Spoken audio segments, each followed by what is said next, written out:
Hey guys, welcome back. In this video we're going to be enabling Steam for the project. This will mean that we can put our project on Steam, we can have Steam player names in our game, and other features, and I'd really highly recommend using Steam as well. So to get started in our project, we're going to go to Edit, Plugins, and search for Steam. And if we click on Built-in, you can see, here's one here, it's called Online Subsystem Steam. We're going to go ahead and enable that, and you will now need to restart your project. So click the button that says Restart Now. Okay, the next thing that we want to do is edit our configuration file. Now, your project, if you don't change any of the default settings, will be in Documents, Unreal Projects, Battle Royale, or you may have chose to put it somewhere else, but by default it's going to be in here. If we go into the config folder and open the default engine.ini with Notepad, then we can edit these settings. You may actually have to right click and you may have to do open with and select Notepad or choose another app to get it opening. And now you need to add some Steam settings. We're going to go right down to the bottom here and we can actually add in some of these Steam settings. So I'm actually going to go ahead and just copy and paste some settings in here. And I'll add these in the I'll add these as a downloadable for this lecture. So if you look in the assets, you'll be able to download a text file with all of this in it. So I'm just going to paste this in. So go into the file, paste it in, and here's the settings. If you don't want to paste them in, you could even type this out yourself. There's not a ton here. All we're really doing is we're adding the Steam NetDriver into our NetDriver definitions. We're defining that the platform to use is Steam. And then we're defining some other settings such as, do we want to use VAC, which is a banning system that Steam uses, and there's some other things like that.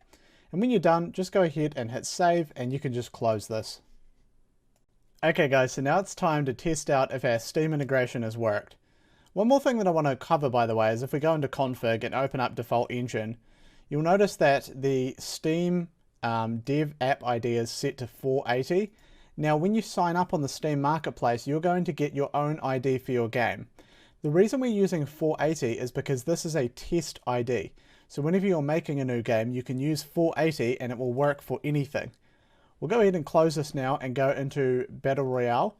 And if we right click on Battle Royale and click Launch Game, check this out. I want to show you Steam in your project.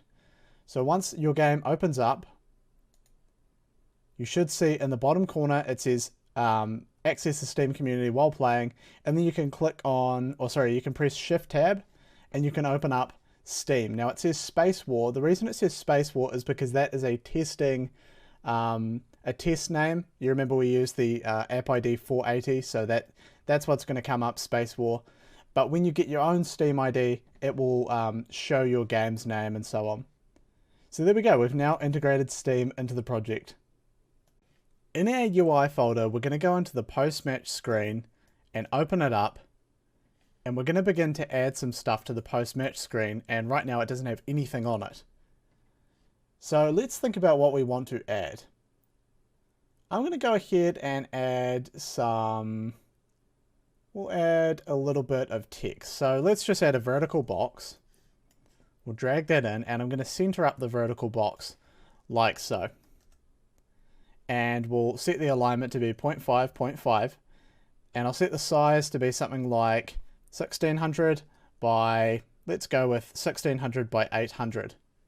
Well, let's go 1600 by 400. And we're going to add some text to this box, and we'll make it nice and big, and we'll make sure it's centered as well by clicking Align Text Center.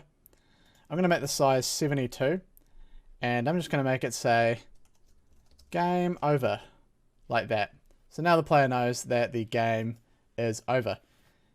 And the next thing we'll do is we'll add some text showing how many kills you got. So click on Game Over and then hit Control W to make another one. And we'll just turn the size down to say 48.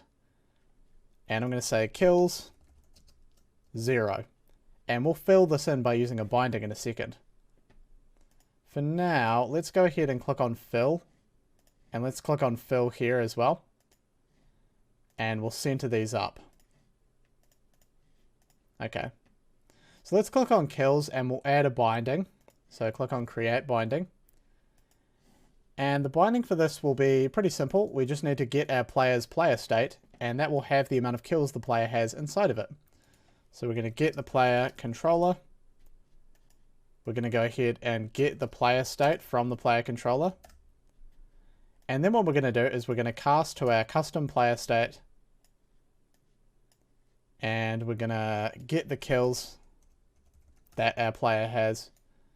And then we'll format text. So go ahead and format text. And from there, we'll go ahead and say kills. And then in curly brackets, we'll put kills. And then go ahead and connect kills up like that. So now this should show you the amount of kills that you have in the post-match screen. I'm also going to rename this from get text to get kills text. And that's pretty much it. We will have a button as well. So let's see here. Let's go to the designer. We'll add a button. So just type on button and then drag it into the bottom corner there. And we're going to align it using 1, 1 in the alignment, and then we'll go for say -40, -40 in the position, and then we'll make the size maybe 300 by 60. And what we'll do now is drag some text on here, and we'll make this text say back to main menu, and I'm going to make this text black as well. Okay. Click on button 76 or whatever it's called.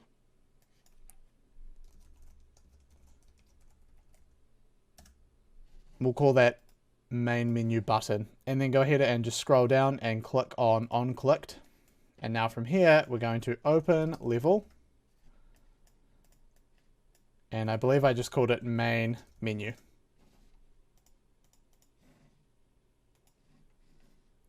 Let's just check that by going to the first person BP maps, and you can see it is indeed called main menu. We also want to make sure that our game state is recognizing when the game ends. So inside of your BR game mode, your player died should look like this. I haven't changed anything here.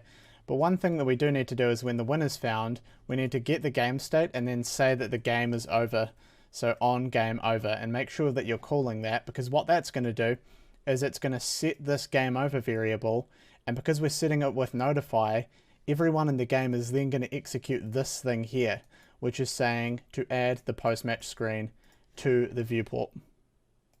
Another thing that I'm going to do, just because it looks a little bit nicer, is if we go into the UI and we take a look at the post-match screen. You guys don't have to do this, it's purely a cosmetic thing, but I just think it looks nice, is if we go to image and drag an image and center it, so anchor it to the center, set its X and Y position to be 0, align it to be 0.5.5, and then set the size to be, say, 3000 by 3000, and make sure that you drag and drop it right here so that it's at the back and everything's behind it. And we're going to set the color and opacity to be black, but we're going to make it see-through, so for the alpha we might want to go with something like 0.4. And what that'll do is it'll just give it kind of a black transparent see-through value that looks a little bit nicer when the game ends. Anyways, let me show you that this actually works. So if you've followed everything, the post-match screen will show up when all the players in the game have died. So I'm currently playing on client 2, and I'm just going to simulate a quick game where I jump into the game, I'll grab a gun, and then I'll just quickly kill the other players, and I'll show you that the post-match screen actually does come up, and then we can go back to the main menu. One thing that isn't working is our kills tracker just yet, because we haven't set up the kills counting yet, so it will say we only got 0 kills, but I plan on fixing that in just a second. So let's go ahead and take the scoped rifle from up here, and now I've made the other 2 players jump into the game, so we're going to go ahead and shoot them. So there's one dead, and there's the other guy there. And there he is, he's dead. Now, the game over screen does come up and it says we got 0 kills. We'll fix that in a little bit. One other thing is that it's showing some shooting. It's showing the gunshot particles twice. And I really want to figure out what's going on there, why it's doing that. So let's figure out why that's happening. To figure out how to correct that issue where it's making 2 gunshot particles when it should only be making 1, we're going to go into the BR character here, open that up, and when we shoot, so we'll come down to here, so server fire gun, we do this multicast fire FX. Now, if we fire locally, the local particles get spawned inside of fire gun. So over here, it's going to spawn our local particles. And if it's the local player, we don't want to spawn those particles more than once. What we'll do is we'll come into the multicast fire FX, and we're just going to say that if the weapon is valid, and then we're also going to do another check here. We're going to say is locally controlled, because the local player is going to display their own effects and we don't need to do it more than once. So we want to do a branch here, and then from there, just only do it if that's false. And that should fix our issue with multiple particle gunshot things coming up at once. Now we're going to start counting the amount of kills that the player has. Currently we're just setting the killed by variable, but we're going to expand the killed by player function to do quite a lot more. We need to do some things such as drop the player's gun if they were holding one. So if we kill someone, we want them to drop their gun on the ground so that we can take it from them. So we need to do some things like that as well. So what we're going to do is we'll drag out from the person that killed us, and we're going to get their player state. And remember, we're doing this all on the server right now. And we're going to cast their player state to the BR player state. Okay. And we're going to take the player state and get the kills. And then we're going to make them go up by 1. So to make something go up by 1, we just use our increment. And that will make the amount of kills that the player has go up by 1. And after we've done that, we're going to check, did we have a weapon when we died? So get the weapon that we were holding, and if we do have a weapon and we've died with a weapon, we need to drop that weapon on the ground. So to drop the weapon on the ground, we simply just drag off and say drop current weapon.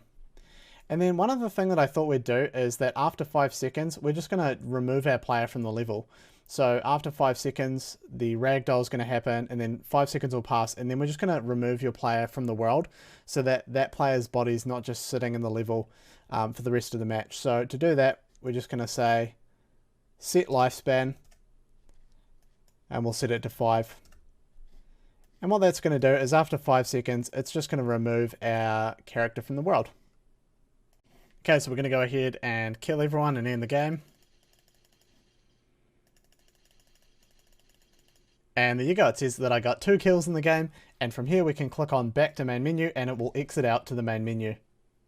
Now you may have noticed something very unsightly is when I hit play, our character has a animation as if they should be holding a weapon, but they're actually not holding a weapon, and I'm going to fix that now. So we're going to go to first person, animations, and open up the animation blueprint. The animation blueprint is a special blueprint where we can control the animation logic for the player. And specifically for this one, we have something called a state machine set up. Animations are quite technical, and it's not really something I want to get too deep into, but we're just going to be making some slight modifications so that if we don't have a weapon, we're going to have our arms by our sides.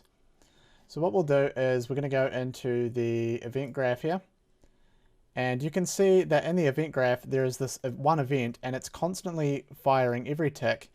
And what we do is we just update some values.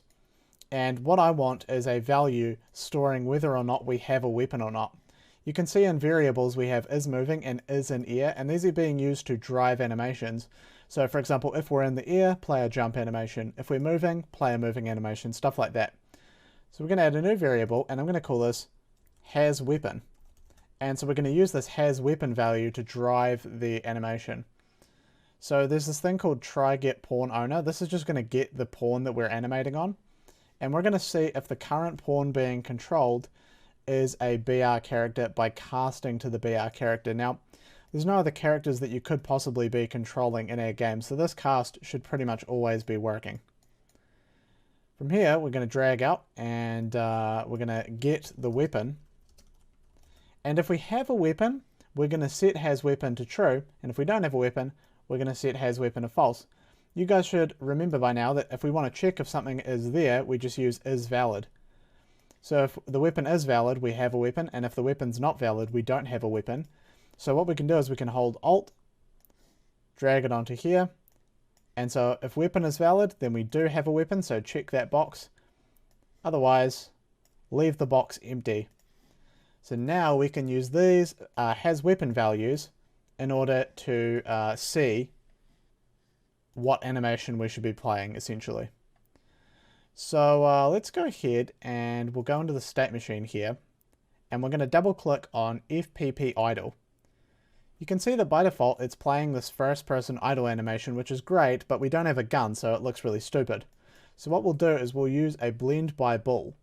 This means we can use a bool like has weapon, a boolean value, true or false, and we can use that to blend between two values. One animation for if it's true, and one animation for if it's false. If that doesn't really make sense, you'll totally see what I mean in a second. Just type bool in, and click on blend poses by bool, and then hold Control and drag in has weapon and connect it up like so. Nothing's going to happen yet. We still need some poses. So if we have a weapon, we want to plug this into the true pose, meaning if has weapon is true, then play the has weapon animation. But if we don't have a weapon, then we don't want to play that animation. So what we'll do is we'll go first, in fact, if we type idle, click idle first person and drag that and plug that into the false pose. So now if we don't have a weapon, it's going to look like this. And if I check this box over here that says has weapon, you can see now we have a weapon. So now the animation is going to switch dynamically based on whether or not we have a weapon. Let's go ahead and jump into a game now, and you can see that this works. We no longer see our player's hands, but as soon as we try to walk, the hand comes back, the horrible hand of doom. How do we fix this? Well, if I open up the NMBP, I'll be able to teach you a little bit about how state machines work. So when the is moving is set to true, it's going to do this running animation now. And you can see that running is an animation that's going to look like we have a gun in our hands, right? As you can see. So the way that animation is driven is we have a state machine, and essentially, depending on different rules, we can go to these different animations. So for example, this one here, if I hover over it, it says is in air. So if we are in the air, play this jump animation. If the jump animation's almost done, play this in-air loop. When we hit the ground, do this jump end, and then go back to idle. If we're running, do the run animation, and so on. It's just a very simple sort of flow graph of animations, and that's how we handle animations in games. So anyways, with that out of the way, let's go ahead and go into FPP run, and we'll double click on that. And actually, let's go back to FPP idle. Let's just copy this, and we'll go back into FPP run and paste this in here. But this time, we're just going to plug this into the true, and we'll get rid of this old idle thing. So it should look like this, and then we can just plug that into the result. Okay. So now what we're going to do is we're going to go ahead and hit play. And now, even when we run, you can see that the hands don't show up, which is great. But if I jump, damn it, the hands are back again. So we're going to have to do one more thing and make sure this isn't happening. We'll just copy and paste this again. And we're pretty much just going to do this for everything. We'll do this for jump start as well. So if we have weapon, do the weapon one. For the jump loop, it's going to be the same thing. And if we just do this for every animation, this will mean that eventually, if you wanted, you could do separate animations for all the jumping and stuff as well. So we'll go ahead and plug this into here. Whoops. Delete that. Plug that in there. And is that it? Yeah, that looks to be it. So let's actually test this out. We'll go back into the editor, make sure this actually works. So if I hit play and I jump, you can see that it looks fine. The moment that you pick up a weapon, everything should return to normal. So we'll go ahead and test that now as well.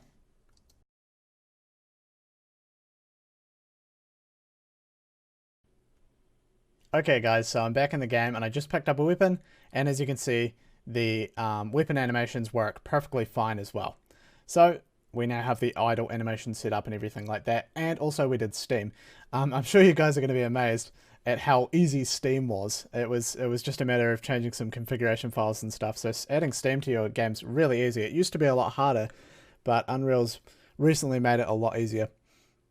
Anyways, guys, I think I'm going to end it there, and we'll continue in lecture 20, and then from there we only have one more lecture left to go, and then we have a working Battle Royale game. Now, I know it doesn't look like much yet, but in the last lecture what we're going to do is we're going to put some really cool assets in and really polish up the game and make it look pretty. Right now we just have a really ugly tester island, so we'll have that fixed up in the last lecture as well. So anyways, I'll see you guys in lecture 20.